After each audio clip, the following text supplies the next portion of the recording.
Dnes ti ukážem, ako vyzerá jeden z mojich tréningov na vrch tela. Poďme na to. Prvý cvik, kliky v stojke s tlesknutím, 4x2 opakovania. Druhý cvik, hlboký klik v stojke s 10 kg vestou, 4x2 opakovania. Tretí cvik, 90 degree kliky v stojke s 10 kg vestou a 1 kg záťažami na členkoch, 4x3 opakovania. Ďalší cvik, kliky v stojke s vlastnou váhou, najrôznejšie variácie, 4 série do maxima.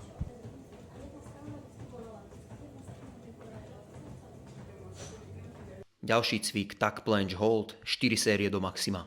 Prechádzam na kruhy, príťahy vo frontleveri a presy, 4 série do maxima. Ďalší cvik, prechody z frontleveru do backleveru, 4 série do maxima.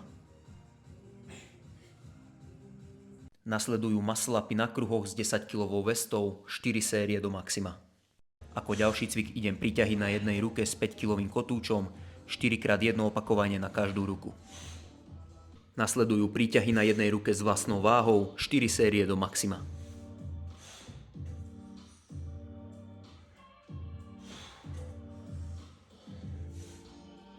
Ako ďalšie idem držanie v hornej fáze jednou rukou, 4 série na každú ruku do maxima. Nasledujú muscle upy s vlastnou váhou, 3x10 opakovaní.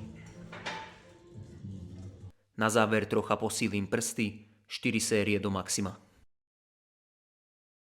A ako čerešnička na torte airbike fázovaná minúta, 20 sekúnd naplno, 10 sekúnd výjazd, 20 sekúnd naplno, 10 sekúnd výjazd. A mám hotovo.